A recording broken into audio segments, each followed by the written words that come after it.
David here. So Steve. let's go ahead and move the chairs over like that. I'm gonna get here. We can do a little Sunday Q&A. It's been a little while. Happy New Year to everybody. I know we've already started into the half a month into the new year, a little more than that. It's crazy. Almost a month over in the new year. Yeah, time flies. Oh my gosh. Yeah, it's crazy. Last year was oh, yeah, absolutely. Yeah. Well, do you definitely feel like as the older you get, the faster time goes by? That's what they say. I personally don't. I think you it's don't feel always that. Interesting. Yeah. I felt like that. Yeah. Yeah. No, I've kind of set these little short-term goals all the time, and it always seems to do the same. Yeah, for everything, nutrition, hair. Kind of slows things down for you. Financial. Yeah, it gives you that gauge where you realize. Although, if you have children out there, you see them, growing very quickly. It's kind of strange. Yeah, definitely. Yeah. Yeah, my oldest daughter's already 4. Wow. She's that seems fast. Yeah, so fast, right? Yeah. Yeah. Wow. I was thinking today, I was at the coffee shop. I was thinking, the biggest compliment I think I could ever get on my looks when I get older will be if I'm ever at a coffee shop or somewhere with my daughter and someone refers to her as my girlfriend. Oh wow, yeah. Could your boyfriend? I'd be I feel like if considering the age difference, if anyone ever thinks that we're dating, I feel like that would just be a huge compliment. You know what I mean? Yeah. Well, it most of the time, sometimes it's a little bit of the opposite of that. What do you mean? Well, we see really an older guy with a younger girl, and then it's kind of obvious that they're dating and they shouldn't be dating. But I understand what you're saying. You want to look as if you could be. As if she could, potentially be my girlfriend. Because I'm sure she's going to be gorgeous. Of course, yes. Young and all that. So I was like, that'd be kind of cool if we ever get mistaken that way, when we're out.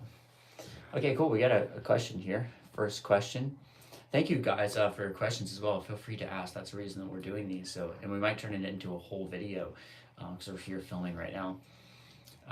Farid says, I have a question. I did my hair transplant a year now and still feel my head full of anesthesia, especially in SM places. What is SM? In some places probably, especially in some places. He still feels his head is full of anesthesia. Well, the anesthesia is definitely gone after a year. There's no more anesthesia in your body. So I think what you're referring to is that you've lost some feeling in your head, in your the top of your head. So it still feels that way. That really shouldn't happen, from right? I don't think it really should, but it does, unfortunately, and it really comes down, from what I understand. Correct me if I'm wrong, Steve, but I had a discussion about this with Dr. McGrath because after my second hair transplant, I lost a lot of feeling in the top of my head. So I still don't have, I have that feeling. If I touch the top of my head, it doesn't feel like the other parts of my head. And I asked Dr. McGrath about this. I was like, is this normal? Should I have this? And he's, Dr. McGrath's had a few FUT surgeries done to him himself, And he said he has 100% feeling. There's lost no feeling. And he said that it's because when you get an FUT procedure anyway, I don't know about with FUE, but with FUT, if the doctor slices too deep, then it cuts nerves that go to the top of your head.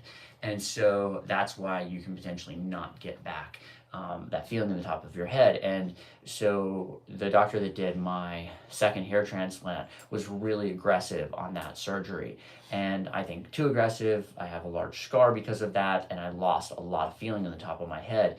And I think it's probably just he went too deep. And that doctor, lost his medical license in one of the states that he practiced in, or soon after that surgery, and was committed to a mental institution against his will and all that kind of stuff. So it's obvious he wasn't in a good place when he was doing my surgery. So I have that. I've lost that feeling. So let us know, I think it's fair, if that was an FUT or FUE surgery, because if it was FUT, it's likely the doctor just cut too deep. Yeah, it can also be that you're just very sensitive. Okay, I'm very sensitive. I have sensitive skin. It takes more time for someone. It could take up to 18 months and still not be perfectly back. So Results are always going to vary. Reactions are always going to vary. There could be little sections that feel like they're still numb from the skin being pulled a little tighter. What about, so if it's on FUE, there really should be no loss of sensation a year later, right? It depends. I mean, you're still cutting into the scalp, and you're still going to cut little tiny nerves. They all will repair and should grow back, and that's the good news about this call. Hopefully, you're going to be fine, and usually you will be. But FUE as well, it's possible. It's not common. This is not common. What happened to him is not common. Doesn't mean that anything was done wrong. It's just that it might just take a little bit longer. But I don't think it's necessarily, I mean, something could have been done wrong. Oh, no question. Yeah. There's no question. But it's like what you were saying, as far as, so we can talk about the technology or the science about it. If the doctor doesn't know what he's doing, or he's in the wrong state of mind and he goes too deep, that's absolutely a true statement. One of the things that we always talk about is, how much experience does that doctor have? You should just be going below the sebaceous gland, not in that much deeper. Interesting. Okay, so Farid says FUE is what he had done. It's not like he cut too deep. I just feel like the anesthesia didn't go out of my head the way it should be. Like it stayed there, and I feel in certain places in my head kind of like puffed.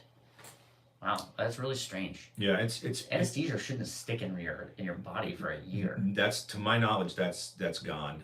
But what I think what is possible. Like that's possible really. No, I don't think so. What I think, of course, David and I aren't doctors, physicians, or anything. What I think is that there may have been a little bit of swelling in a given area, and sometimes that just takes forever to go away.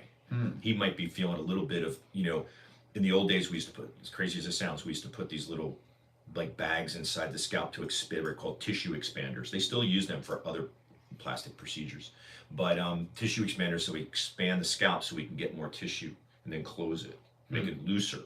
And that's kind of what's happening to him, maybe. It's just a little bit of swelling that's still hanging around, and that, again, should go back to normal. This just going to take a while, just takes longer. I mean, 1 year, that should be gone, but it doesn't mean anything is permanently damaged. Gotcha. So it could be you just need to wait just a little bit longer.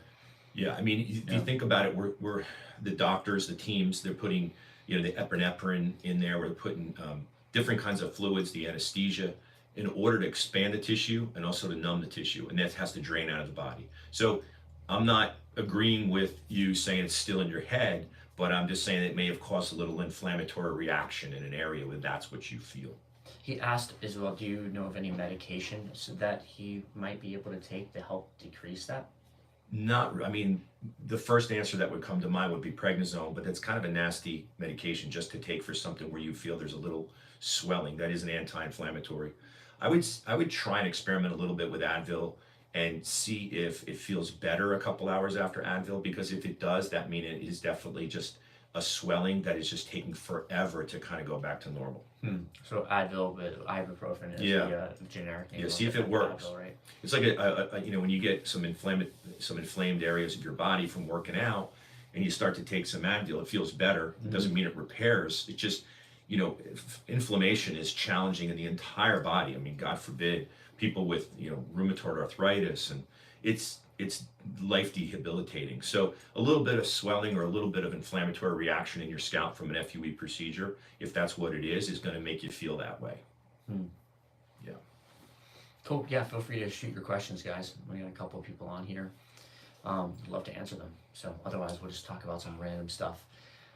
So anything for this year that you're like thinking about that you want to do or change from last year at all? Not really. You mean from a hair transplant perspective? Just anything in your life at all. Yeah, I mean, I've finally had hit almost my 2-year goal of being like one of the best meal preppers in my life. Oh, interesting. Yeah. Okay. So I started out 2 years ago in California, ordering food from California that was ridiculously pricey, and it was so pricey it was like a BMW car payment. So it forced me. I'm a pretty normal person when it comes to not being cheap and not being arrogantly spending money. But I was like, whoa, like that's a lot of money, for that food. So I watched that I did it, and I actually just basically copied everything in a really cool way. And now I'm like Mr. Meal Prepper. Yes. Wow. Okay, that's cool. Yeah, it's something I've never done, but I'd like I'd like to get better at is be able to meal prep, just for more of like a time saving kind of It's thing. really hard to do. It's really hard to do, and the reason why is, like I've been going to the gym my whole life. I'm called a gym rat, and I just feel comfortable in the gym. It's part of who I am. It's my identity or Yeah. part of it. So for me, it's no big deal. But other people, my whole life, have been, how do you do it? How do you do it? How do you do it? I'm like, what do you mean how you do it? Now that I'm obviously a little bit more educated in life, I'm like, I get it, man. Like kids, jobs, travel, vacations, and plenty of fast food. It's really hard. So meal prep is even harder than that. Interesting. To like come home from work or whatever you got going on, and to like go into your kitchen if you don't obviously really enjoy the kitchen. I mean, I've literally forced myself. Like my Christmas gifts this year from my family were a really sharp set of knives. I'm like, I am gonna become the Anthony Bourdain of like fitness and hair transplants. I am gonna be like Mr. Meal Prep, and so far so good. So how do you feel like the meal prep has like it changed your life? It's huge because, okay, so right down in this shelf next to us are some real protein bars. These are like come from an old school company in Ohio that I have hooked up with 30 years ago. Very old school looking. Very, box of, very old school. protein bars. Yeah. So these guys use what's called an MCT oil, which is a medium chain triglyceride. Their whole entire brand and company is built around an oil that will deliver like a certain type, like it's like a low in the glycemic index type of oil with sugar. And they kind of talk you through all that. They give you meal books and everything. So that's just protein bars. Now, as far as like meal prep, I literally go to the supermarket on my own. I don't have anything delivered, and I, get my broccoli, I get my asparagus, I get my salad, I get different types of fish based on today's world on what's on sale. Whether it's halibut or whether it's sea bass. I have ahi tuna at home waiting for me for later tonight for dinner, and I had to know how to cook that perfectly on the grill. And I know what to add to it. Then I've got my starches, my organic jasmine rice. So what works for me, but keep in mind, I've taken years. I mean, I was a bodybuilder, like that's a ridiculous sport, by the way. To do a bodybuilder life for a couple of years when I was in my 20s, taught me like what you don't want to do for a living and what you don't want to eat, because it literally like shreds you through all your fat in your body, which is not healthy. Do you have the photos there? Bodybuilder photos? Oh yeah. Yeah, these are cool. So yeah. Basically the meal prep, what it's done, and you said, how's it changed your life? Yeah. It's managed my meals. Pretty basic. I mean, I don't have a craving for anything. I really don't. And that's not me. I mean, I like food like anybody else. So it kind of just like, it like forces you to eat healthy, but takes the thought out of that. And kind of, I feel like the thought and the decision-making process is what ends up making people not eat healthy most of the time, right? Because everybody kind of wants to eat healthy, but then when they're there to make that decision at that restaurant, then they see that thing that they want, and they're like, okay, I'm gonna get, I really do want like a chocolate muffin right now. Well, you know what I mean? Because it's just on the menu, it's staring at you, so it's kind of like you now don't have to make that decision. You're like, I already know what I'm eating for lunch. It's already good. We're done. Like there's no decision. That's exactly right. So basically, it's a combination of two things. What you just said, which is 100% true, and the fact your sugar levels drop, your insulin drops, right? That will turn even me. I mean, I'm from the Northeast, man. I like pizza. I gave it pizza up 2 years ago. It's very, very sad. It really It's is. so sad. Yeah, it's very sad. I I'll gave cry for you the later. bagels I gave up. Oh my right? God. So I gave it up because I know I can give it up. Okay, I can compel I can do this, and I've done it. So why do I not crave pizza as I drive by the pizza place? Because my sugar levels are normal. If my sugar levels were down, forget the meal prep plan. I'm going in there, that Holy Bagel place over here in Austin. Are you kidding me? With some cream cheese, and I'm going to drive by there when my sugar levels are down? There's no way I can resist that. So you got to understand, you have to know, like, one of my favorite... You're almost like a recovered alcoholic for food. It's exactly what it is. There's one photo. Oh yeah, here's a picture of Steve. I'll tell you about the thing that I'm doing that I feel like has been one of the biggest like small changes that I've made in my life. That's Steve's bodybuilding photo, guys. One of them. Yeah. Yeah, one of them. Yeah. There's like a Chippendales thing, right? Yeah, right? yeah. We can do that. Yeah. Yeah. And so here's the one. Feel free to ask questions, guys. That's where we're here, is really to answer questions. But since we don't have many questions at the moment, we're just kind of talking about some stuff that's been helpful for us. Oh yeah, this is like a real like competition kind of photo. That's Steve. Yeah, and that's like that's crazy. really like you're normal. shredded. Yeah, like that's crazy. Yeah, to do that to a body, I mean, if you're not genetically kind of built that way and you have to work at it like these bodybuilders do, it's insane, and it is really hard. So I have that in my blood. So it's kind of like I know where I have to go, but not obviously at that level. And I'm so into this meal prep thing because it doesn't give you any, there's no margin of error. There's no way you can like go off it. You know, you're just, you know, it's locked in. But it does take time. You have to literally do it every 4 days. I mean, I've got, you see my refrigerator, you'd be shocked. It's all prepped. It's all good. Yeah. Yeah, I think I might have told you this, but the thing that I started doing about a month ago, maybe it's 2 months ago now, is every morning when I wake up, I do 100 air squats and 100 push-ups. Oh, yeah.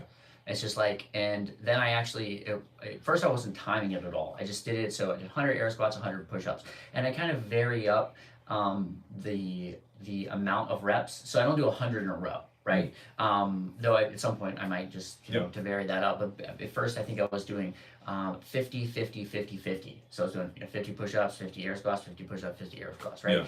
And then now I've kind of still varied up. So at one point about 3 weeks ago, I started timing myself doing that. Actually, because I posted that I thought it took about 5 minutes. So I was like, 5 minutes, I have no excuse for not taking 5 minutes out of my day to work out, right? Yeah. But then somebody was like, really do that in 5 minutes? I was like, okay, I guess I'll time myself and see how long it takes me. So I found that even helped way more when I started timing myself. So now I've got it down to 100 push-ups, 100 air squats, takes 3.5 minutes. Wow, that's awesome. Yeah, so that's it's really like, good. And I find there's multiple reasons that works even better. One, the timing like pushes you, you know, so you get even better workout. And it barely takes any time. So it's like I have no excuse for 3.5 minutes to take 3.5 minutes out of my life. That's you know? Exactly right. And so then the other thing I've just been varying out a little bit more is doing, instead of the air squats, doing 200, 100 each leg, lunges. Oh, cool. Just lunges in place. Yeah. So that way you're getting a little like alternate leg work.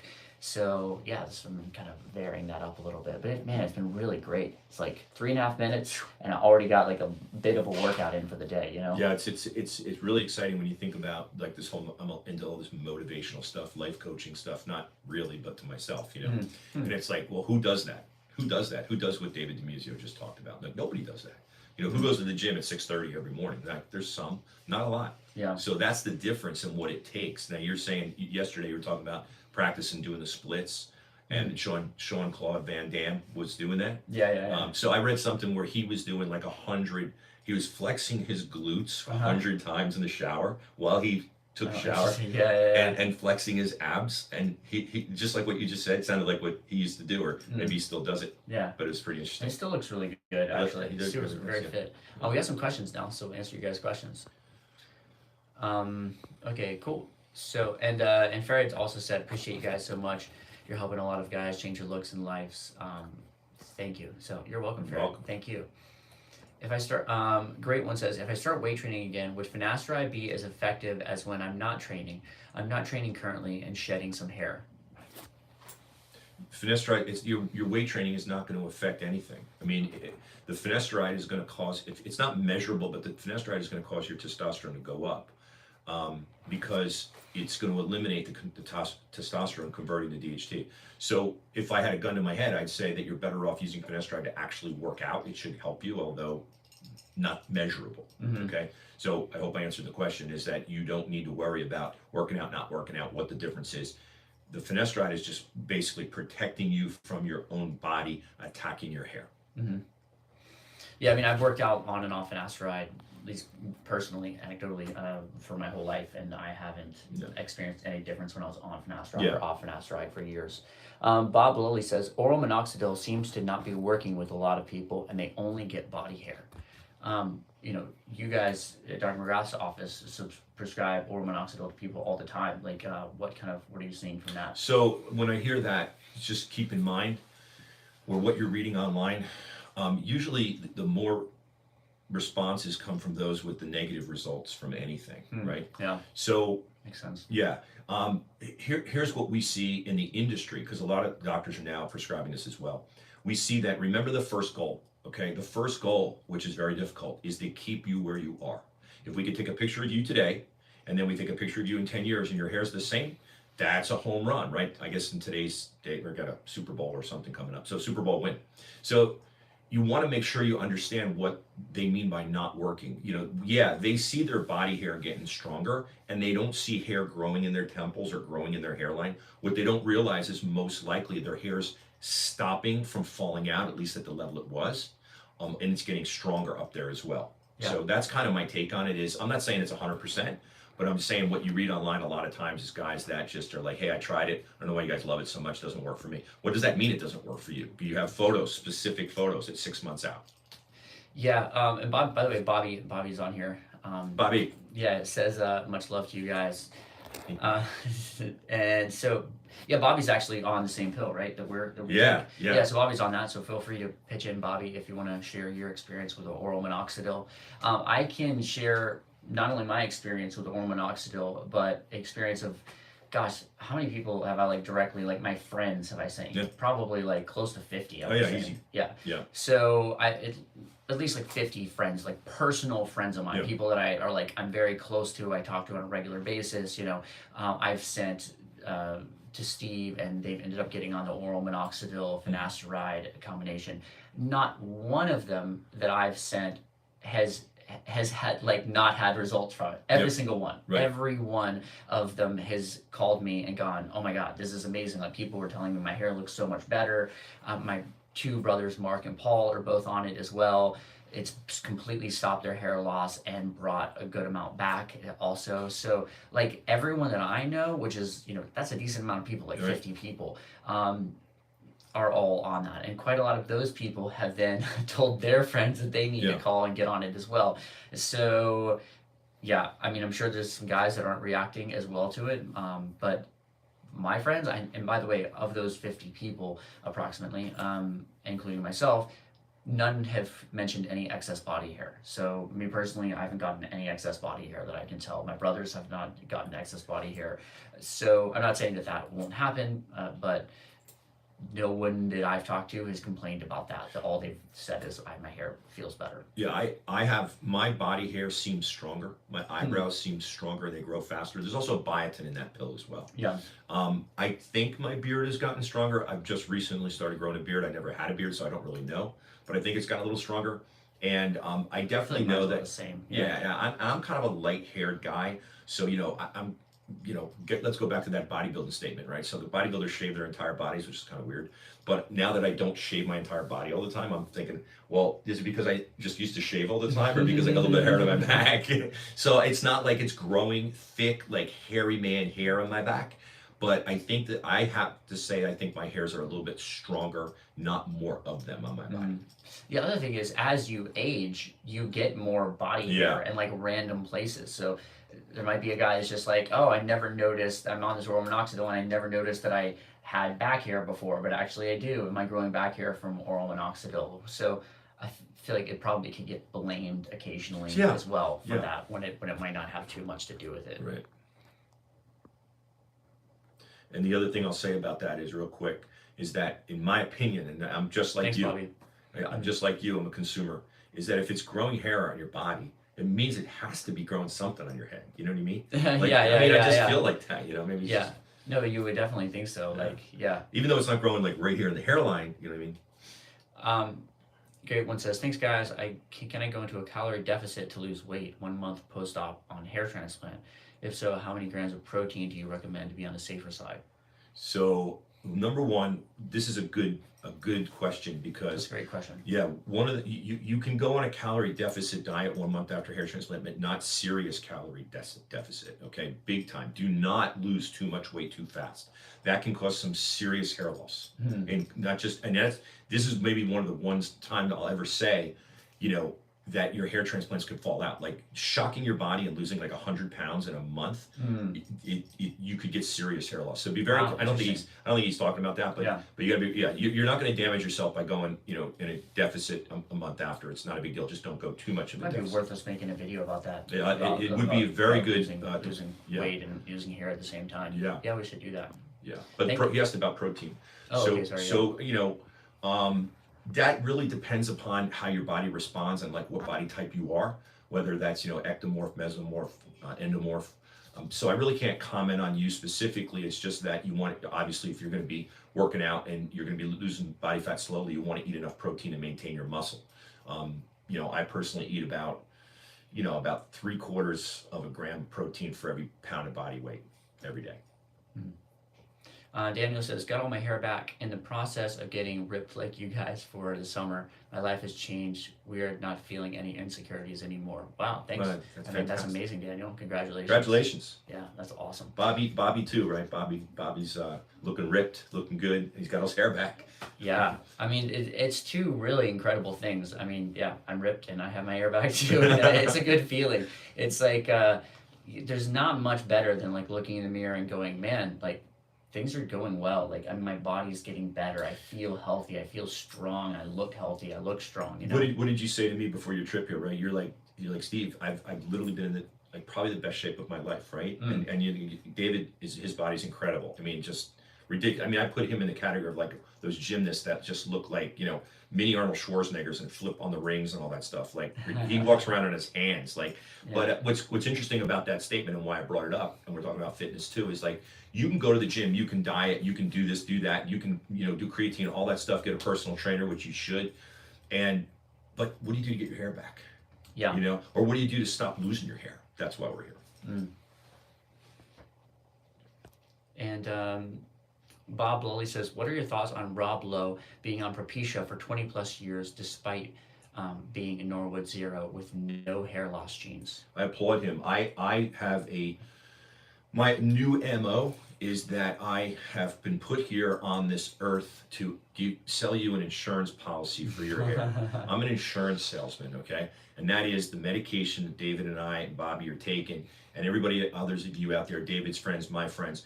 If you have a good head of hair like Rob Lowe, who has always looked 10 years younger than his age, you need an insurance policy for that. Yeah. And that's what this can do. So there's no harm. The only other way that you can kind of manage your hair and future hair and what it's going to look like and hair loss and all that without the medication is if you get really good controlled environment photography every 6 months. So what Rob Lowe could have done, obviously has the access to do it over there in Hollywood, is have his photos taken like we take in the industry and make sure that he's not seeing any weakness or anyone else isn't seeing any weakness. If you do, you get right on that insurance policy. Yeah. I would guess someone like Tom Cruise is probably on it as well. Yeah, absolutely. Yeah.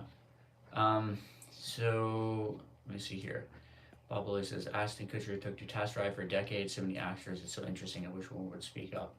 Yeah, it would be cool, if more would. But I think more are, more than before for sure. David and I together, I've heard compliments of guys literally on the PCH, the Pacific Coast Highway over in California, that I've been talking to on the phone. They're like, man, you guys in your videos, you're kind of making hair transplants kind of cool and easy to talk about. Mm-hmm. That's a great compliment. I mean, I'm excited about that because why not? Like Brad Pitt, Ashton Kutcher, Tom Cruise, Rob Lowe, are you kidding me? Like, they're not just like celebrities that do really good acting work. They're really good looking dudes, Yeah. And if you could lock yourself up like that, we all are getting older.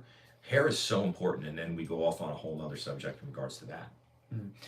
Great One says, a friend got an FUT surgery. For how long after FUT hair transplant do you think the scar can stretch? When do you think it's safe to go back to full intensity weight training?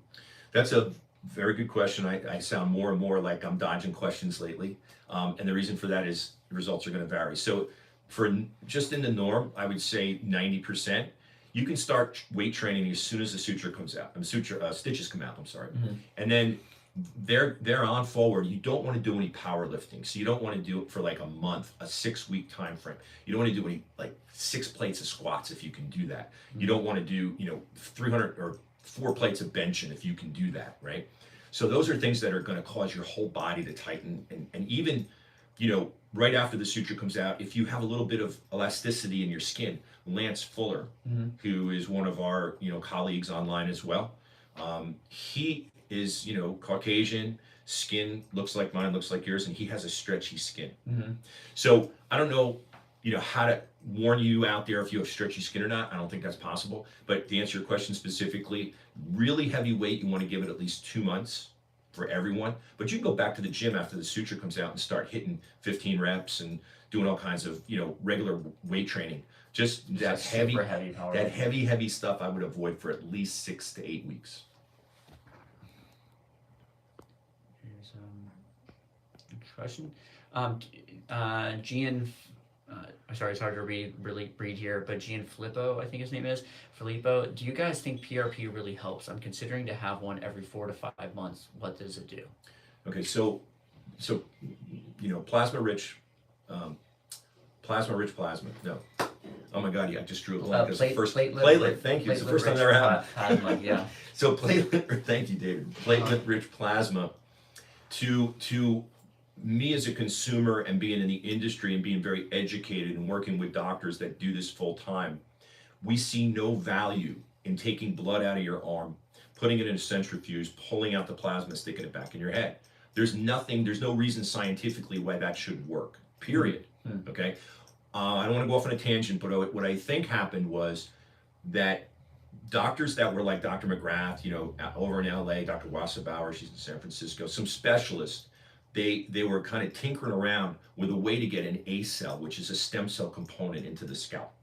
A cell is used as like a sheath in a burn unit in hospitals for firemen or whoever that go in with like 3rd-degree burns, and it kind of morphs around their hands and the skin grows around it. It's literally like Star Trek. So they started to get this idea, I can't remember who created it originally, to how do they get the A cell into the scalp? And the best way to do that was to take the actual PRP and use the PRP to get the A cell into the scalp. Then what happened was the centrifuge salespeople and companies wanted to sell more centrifuges. Yeah. So they started this go around to all the plastic surgeons and cosmetic surgeons and med spa and say, hey, you got to see what this guy, Dr. McGrath's doing over here. He's pulling blood out, spinning it around in our machine and sticking it back in the head. You can call that hair restoration. Oh, wow. So that is where I think a lot of this came from. I am not completely for sure know that, but when you see PRP, and I know at Google you're going to pull up a lot of that, they're using it as like an add-on in some clinics, to upsell and this and that. So we don't see any value in it. Now, of course, have I had patients that call me, maybe a couple female patients, oh man, I had PRP done and my hair looked great. Okay, so maybe I'm wrong, or I'm not saying it across the board it doesn't work. What I'm saying is that you want to look at something that has a little bit more meat and potatoes in it. Okay, if PRP, if you feel good about it, a lot of this stuff was placebo, then I'm not going to stop you or hold you back from it. So you want to do a little bit of research. Research A-cell PRP.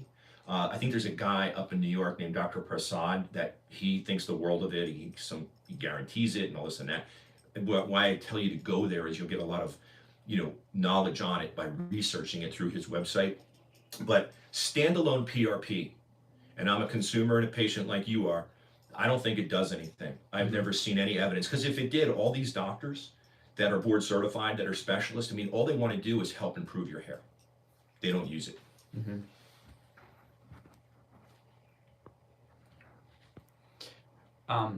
So a great one says, I was told to stay away from whey protein and creatine as it contributes to hair loss. Your thoughts? So be safe after like 5 months post FUT to train hard. Yes, absolutely. 5 months post FUT, train Yeah. away. Yeah. So yeah, whey protein and creatine. Oh shoot, well, canceled the live stream. Yeah. So I watched a good amount of YouTube videos on this. That's my only experience with it, is the YouTube videos that I've watched. But remember Matt Dominance did a video on creatine that I saw. I think he did one on whey protein. Probably has, but I don't think I've watched that one yet. I'm about to have to sneeze.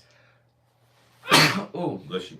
I have allergies down here in Austin. So, I've seen where creatine can contribute to hair loss on the studies that Matt was looking at, but it was only at really high doses. So the doses that they'd done the study on, I think it was like soccer players or some kind of team, was taking like a lot. It was like what like the top athletes are taking to really go hard. It wasn't like there's like a little bit of creatine and like a pre-workout drink or something like that. It was like a massive amount of creatine. So I think it's probably the same probably with whey protein or anything. Like I feel like when you're adding, there's also been some things I've looked at about whey protein and just your liver not being able to process enough of it or basically your body process enough of it when people that'll just take tons of it.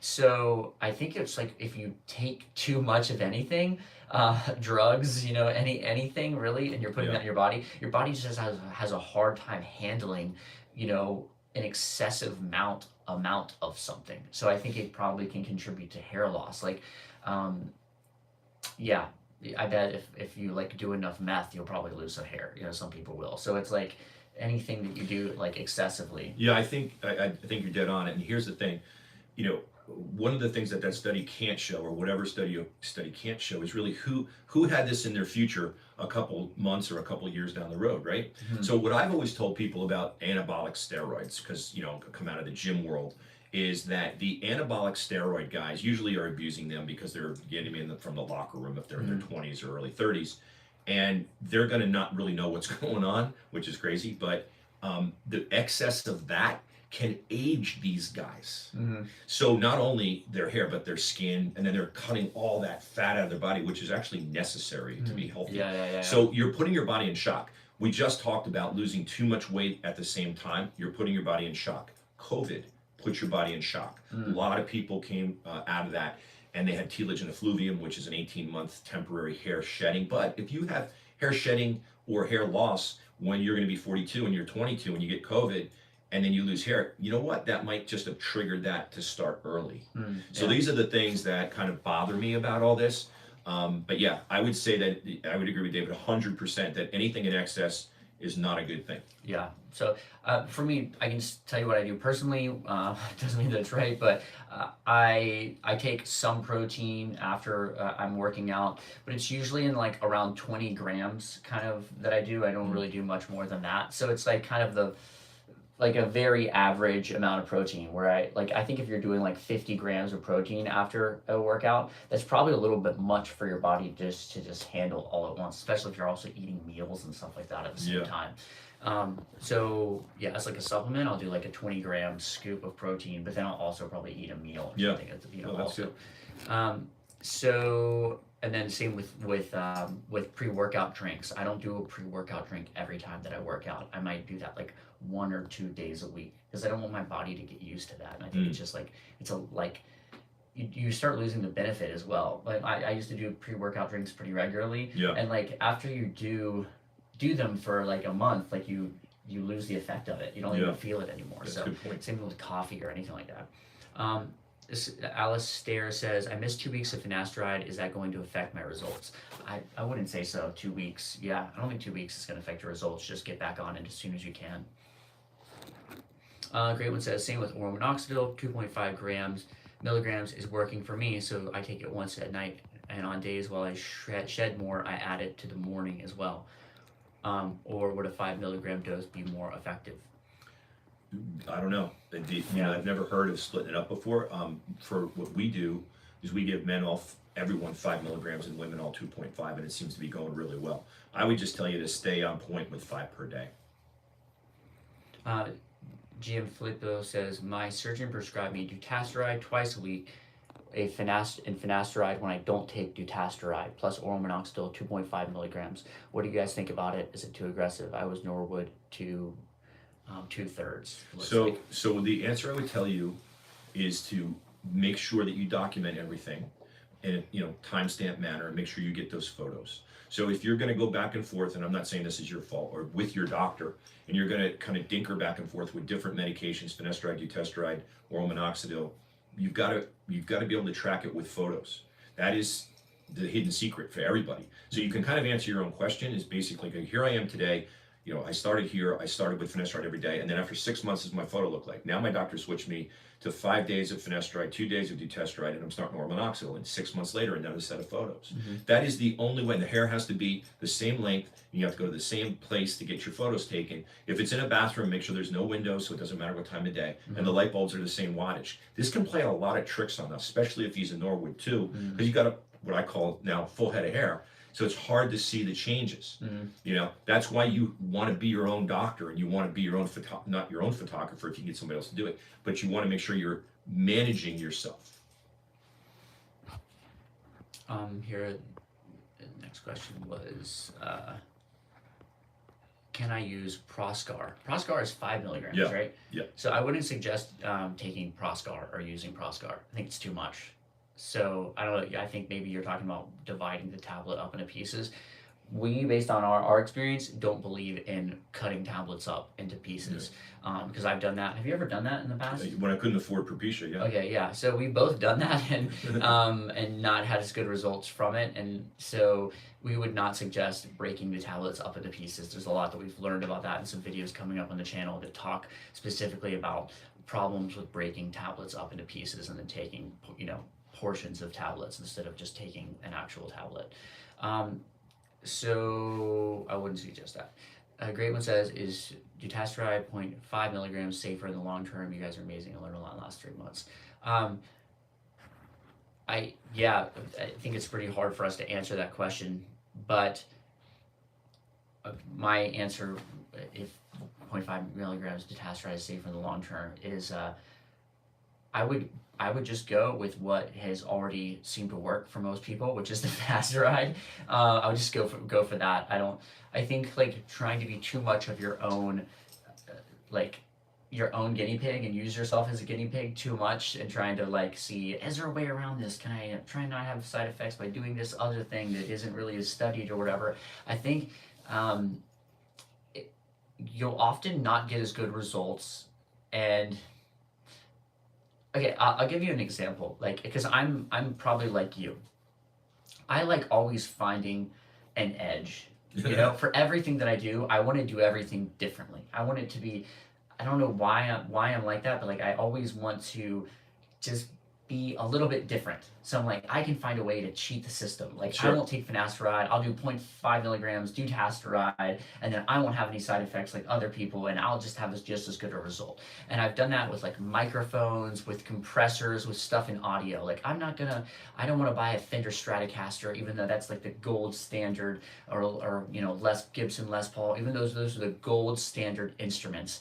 I want to buy like a, some off-brand, like a Blackbird guitar, like some brand that nobody's ever heard of, and it's different and unique, and I don't want to be like everybody else. And so I'll end up buying that other thing, and then like 5 years later, my friend comes over with a Fender Stratocaster, and I play that, and I'm like, oh, dang, this is actually like way better. Like, why didn't I just buy the Fender Stratocasters to start off with? That's the thing everybody buys, and there's a reason that everybody buys that, and why it's still around after 70 years, and still it's the most like played electric guitar on the planet. Like, there's a reason that it's stuck around, and that reason is that it's really good. And sometimes it's just better to just go with the thing that works. The same even with brand name Propecia.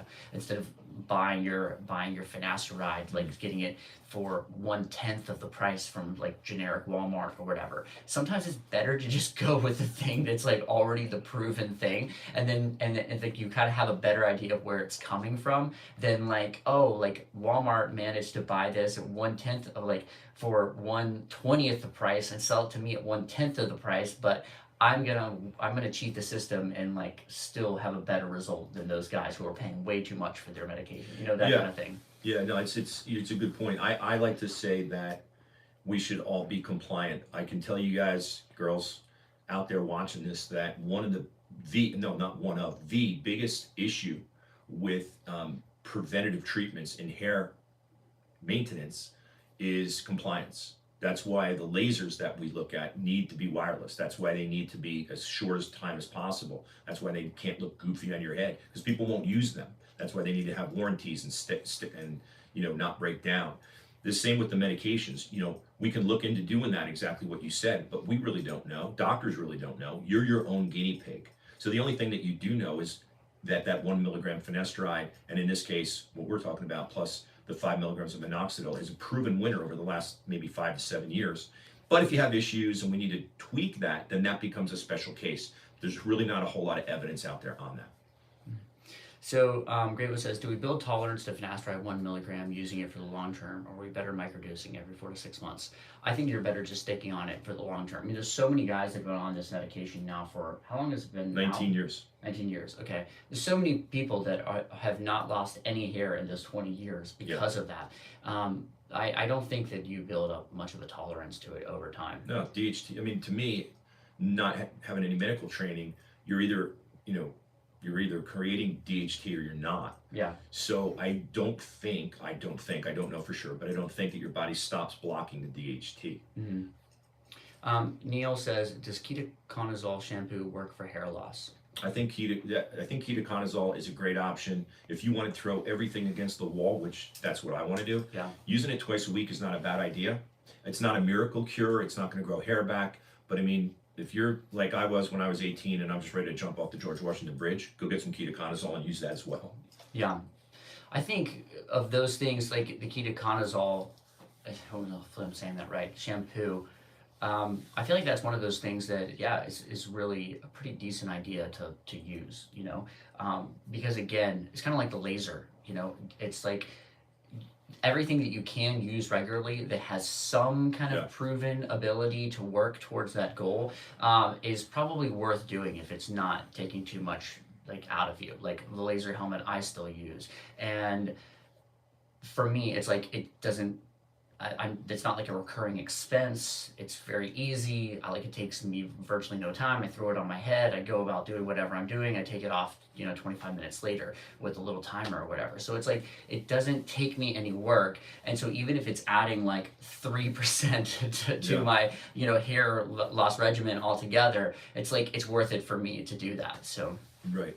I think the ketoconazole is kind of in that same boat. Yeah. I actually have been like meaning every time people mention it, I'm like, I should really got it. I should really got to go get that. It's one of those things where you have to go order it and then keep ordering it and stuff like that. So it's a little bit like at least like the laser helmet for me. It's like once you have it, it's just there. So like you don't have to keep ordering it or thinking about it or anything like that. Wear it. Yeah. All right, cool. Well, I think we're gonna jump off and do some videos here together. Okay, we'll go with one last question. So this is Enrique says, FUT or FUE, which one is better for a diffuse thinner? I feel like in my situation, whatever scar I'm okay with, I prefer a long, thin scar than having my donor eaten. How old is he? How old are you, Enrique? But laser helmets are BS, lol. Cool.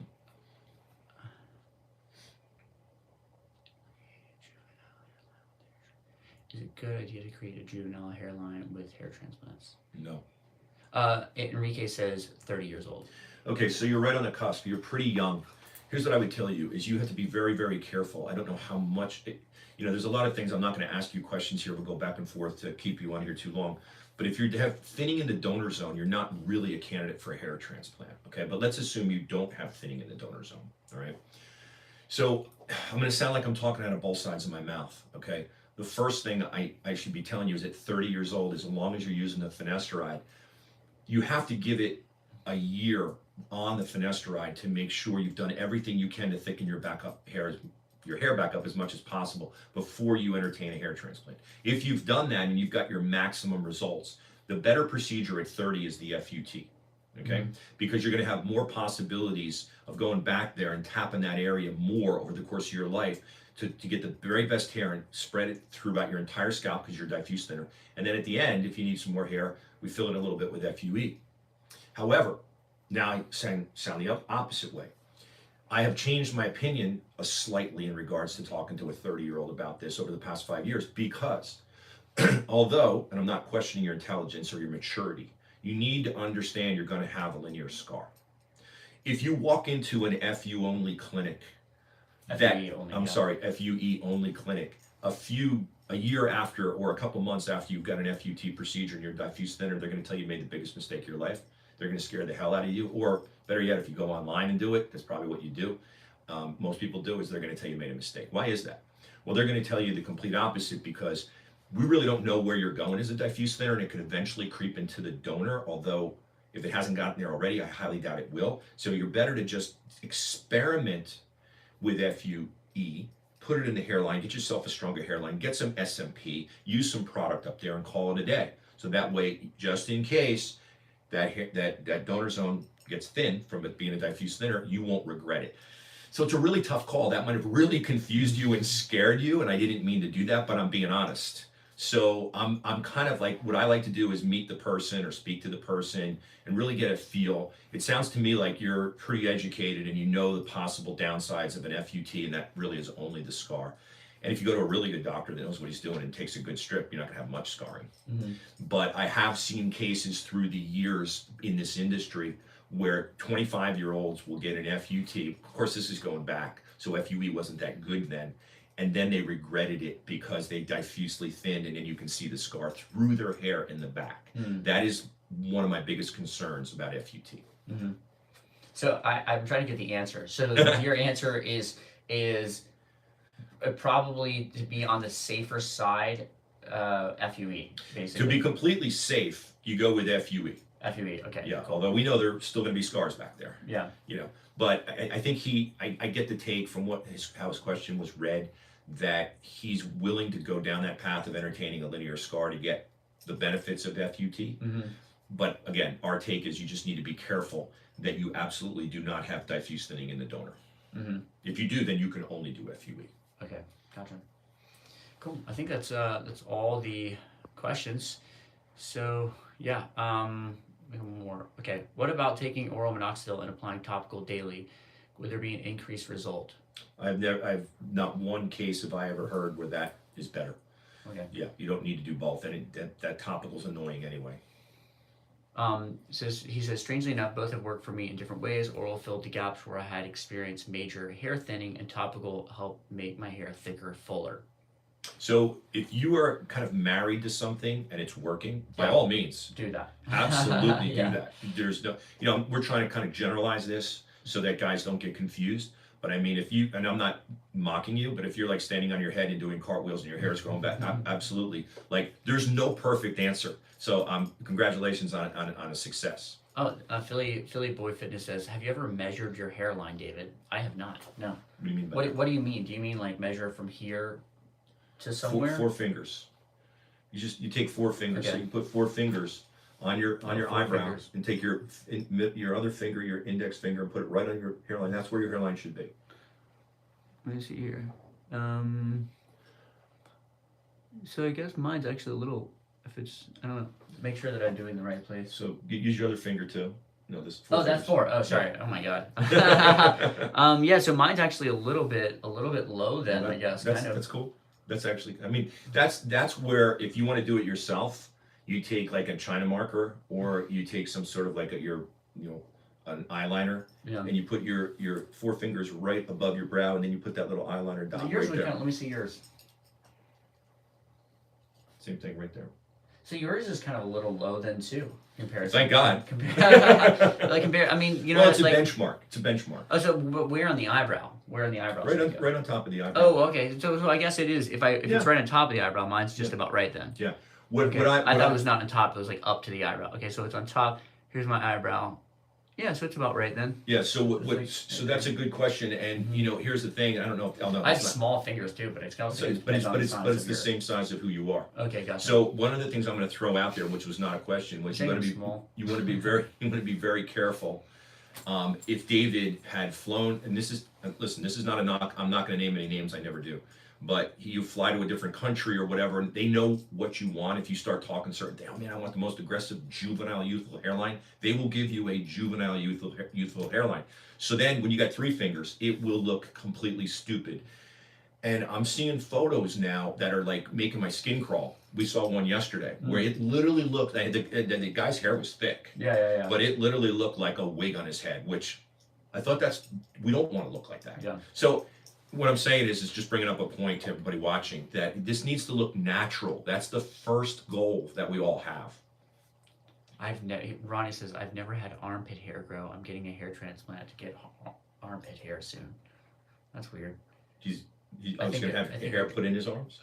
His armpits? Interesting, Ronnie. First time I've ever heard it. There's a thing about Japanese, right? Did you ever hear that? About Japanese women? Japanese women, it's some sort of I guess like a sexual thing or something, where some of them don't have any pubic hair, and they actually in Japan will do hair transplants to give them more pubic hair. Oh my God. Yeah, they feel like they're not up to par with the others if they don't have that much. That's just a culture. You can borrow some from me. All right, that was an easy joke. All right, well, guys, thanks so much for your questions. We're going to go shoot some videos now and answer more of your questions. And we'll see you all soon. So take care. Great day. See ya.